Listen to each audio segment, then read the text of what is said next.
And we're going to bring on our next guest. All right, so if we can have some applause from the audience and welcome our next guest and thank Eric for being on the show. Switch the microphones. Take that off. And we're going to do some technical things right here. We're switching the microphones, so now I get to talk to this one. And here's our next guest, Smuggler. Welcome to the show. Let's throw that in your pocket. There you go. I'm going to do it here, so it'll pick up my voice as well. And hold on, a little lower. All right, so we're going to check with Ryan. It's getting a little bit intimate here. Yeah, no, it's fine. No. The problem is that this one picks up loud voice, that one doesn't. So this is perfect. Awesome. So you can speak normally. How are we doing on volume, guys? 1, 2, 3 Bitcoin rocks. Perfect. All right, great. Oh, great. So it obviously goes without saying, Smuggler's wearing a mask today, but thank you so much for being on the show. We are live on the internet, so keep that in mind. But you're here at the Hackers Congress in Paralins Polis. And tell us, what did you make your speech about? What did you come here to share with the audience? Just a quick comment. I wanted to watch your speech, but I went into that room and it was so packed, I was not able to see or hear anything. So would love to know what you talked about in there and why you drew such a big crowd. I cannot answer why so many people watch my speeches. I have no clue. I mean, they must be stupid sometimes. Because I don't understand half the things I say. So I talked about the currently looming threat of another crypto war. So attempts by governments to regulate cryptographic algorithms, cryptographic implementations, protocols, and so on. So I was basically speaking towards the pro-crypto activists in raising some awareness that a lot of our arguments that we make for cryptography are not that strong in the public mind. And also speak about the real dangers, in my opinion, which are around the integrity of information systems, that is actually what the government is after. So this is real, old, original world cryptography. I remember the first time I downloaded PGP, I had to agree not to export it to other countries. Yeah. There's a whole page of information that went by. Yeah, and the first thing you do, you email it to a friend of friends, exactly. Absolutely, yeah, and I know there was people in other countries that couldn't get it, but it's the internet, everybody can get everything. Exactly. But you are still supporting the original ideas of the internet. Ideas should be encrypted, communication should be encrypted. I was very opposed to things like Facebook when they started taking over, but eventually it just became so ingrained you couldn't say no. You had to get your family photos somehow. But what would be your take on that? Where should we go? I'm not so much into family photos, as you can see. Is that how you pose with family photos, or they don't let you in the shot? No, I usually I turn around so they have the back of my head, so never mind. I'm not a Facebooker. I was forced recently to open a Twitter account, and I deeply regret that every day. I'm not a big social media guy. I was raised on IRC, and I stay on IRC. Very few people even know that IRC is Internet Relay Chat, a network that we had before AOL Chat. And AOL Instant Messenger just shut down a couple of days ago. So we're very great. Very great. So yeah, earlier things like Usenet and news groups where ideas could be discussed. Yeah. Maybe you could use an alias instead of your real name. Facebook actually forces you to use your real name. If you want to change it, you have to send in your driver's license or other identifying documents. It's a very un-internet idea. Which cannot be faked. In China, we're paying with Bitcoin. Of course not. I've never seen a darknet market selling fake documents. Never, never. So what's your vision of the internet going forward? What's the good future and what's the bad future? What can we do? I'm not so good in predictions, especially concerning the future. My ideal world has a more secure internet and a much more private internet. So I think there's a lot of work to do on actually make enormously good anonymity systems. What we have right now is not that great. So, I mean, there are lots of fans for Tor and whatever, and Tor is not bad, I'm not saying that, but I think we can do better. So that is part of it. The other thing is I actually think that we have to reduce the stack. We have so many layers of unknowns stapled on top of each other that it's basically a security nightmare. I mean, the web is essentially broken. The browsers are millions of lines of code, and I think we have to rethink on how to do that, especially for people that are very security aware, and especially for the crypto anarchists. I don't think that web-based darknet markets are a good idea. And I don't really care about the rest of the internet, like the consumer internet. I don't know.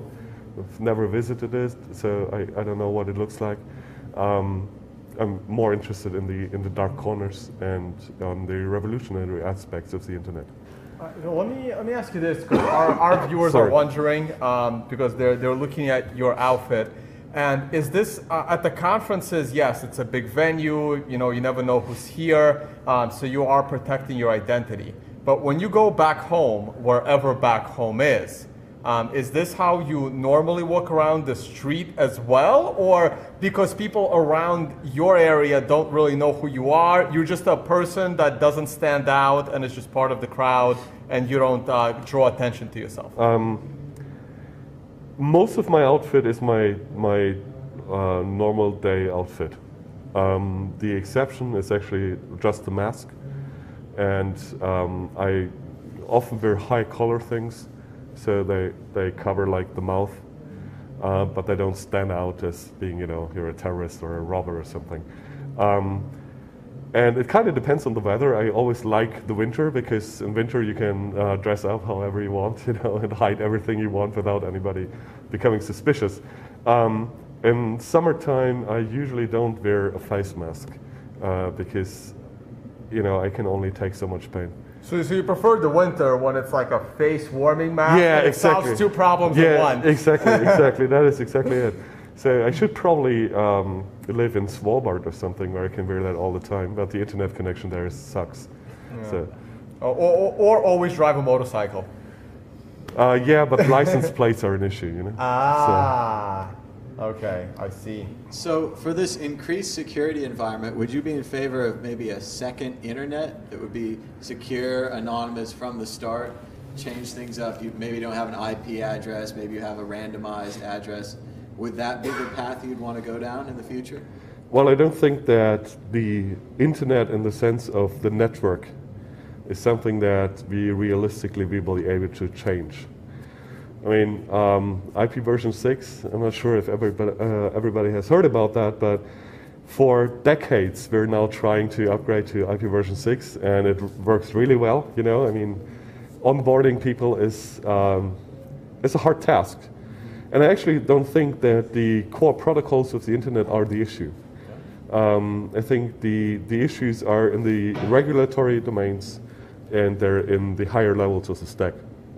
So personally, I don't see any big reason to change the core of the internet, because I actually believe that the internet as is a pretty good carrier for overlay networks. And I think if you want to fulfill things like more anonymity, more security, whatever, I think the right place to do that is in overlays. And that also means that you can cater to more different needs. I mean, there are people that don't want anonymity, they just want reliable speed. Then they use their own overlay networks or whatever that, you know, are built for exactly that. And people like us that want whatever, more anonymity, more security, whatever, we use different overlays. So I think that the ideal internet is something like a super stupid carrier. And that is what the internet really is. It's a super stupid carrier, you know.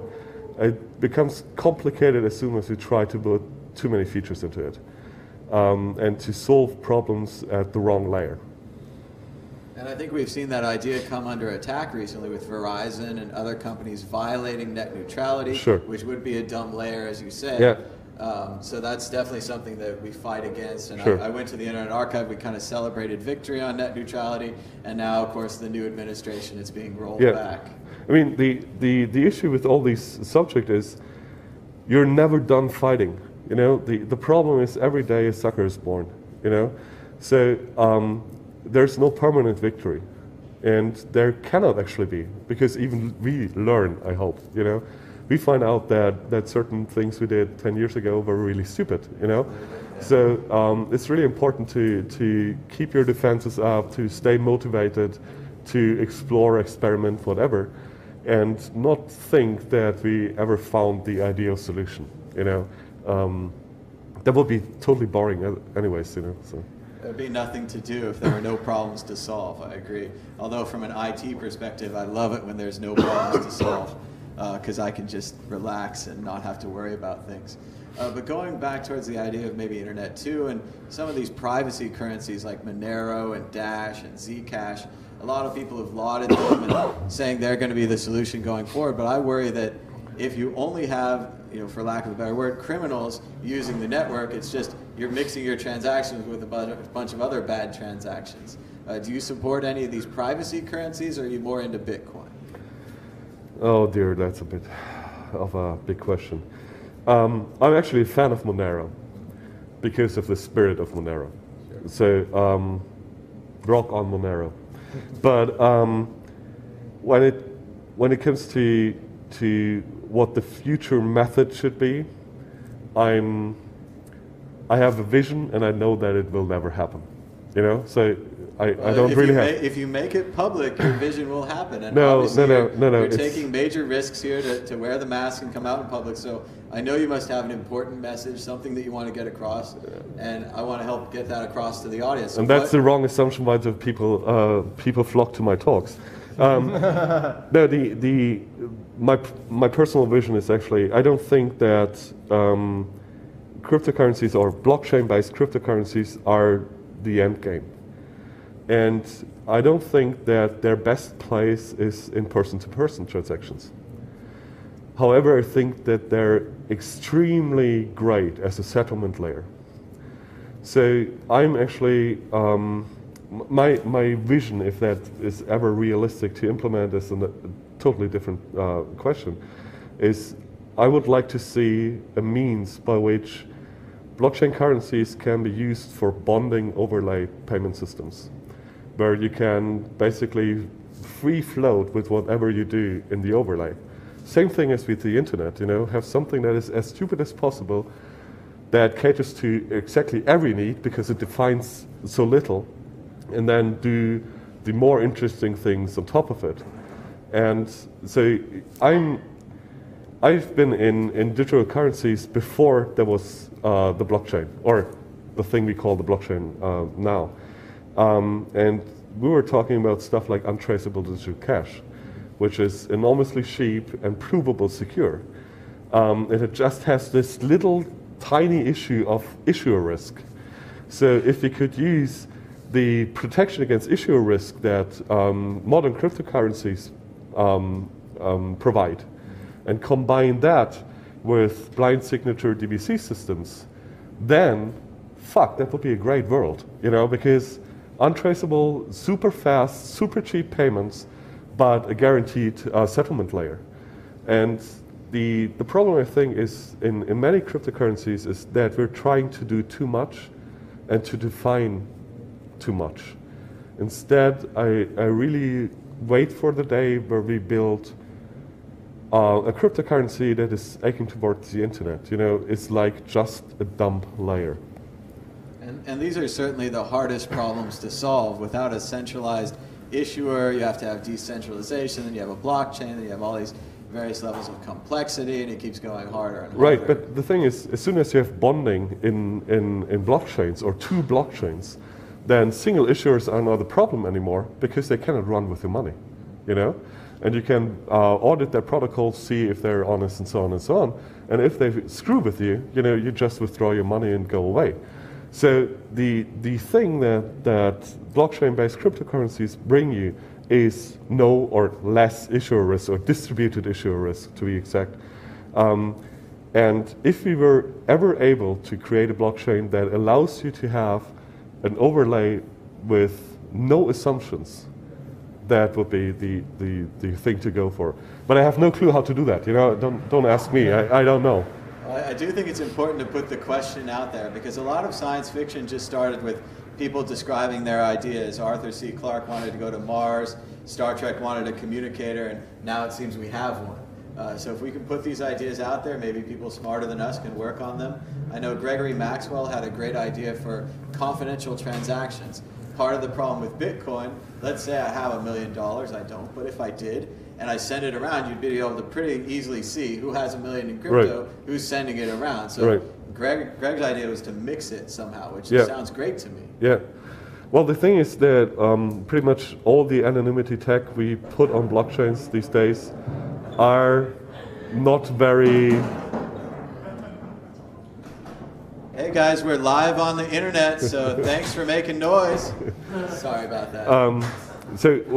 The problem is that all those systems have relatively low anonymity sets. So the amount of transactions and other people that you mix with is relatively low. And even with Monero or something where you have 30-something people in your transaction, that's simply not enough for a long-term system. And I'm not really sure that Zcash is really that much better, you know. So, and that is something where I think the lessons from the old digital cash world come into play, where if you construct it correctly, your anonymity set equals every user, you know, and you have a provable way of showing that you're untraceable. And I really like this idea of actually knowing that it is untraceable, even if everybody else colludes against you. All right, so what's next for you? What other conferences or events do you speak at, or where can people find more about you, which would probably be difficult, but how do you get the message across to a wider audience? Yeah, the thing is, I don't actually have a message, you know, so I'm actually not, I'm not spreading a message anywhere. So I go to HCPP every year because this place simply rocks and there are great people here, you know. So this is your only speaking venue of the year? I've given up on conferences, you know. I went to like 5-6 conferences a year. And then I found out that I actually have work to do, you know, and then I had to settle on one.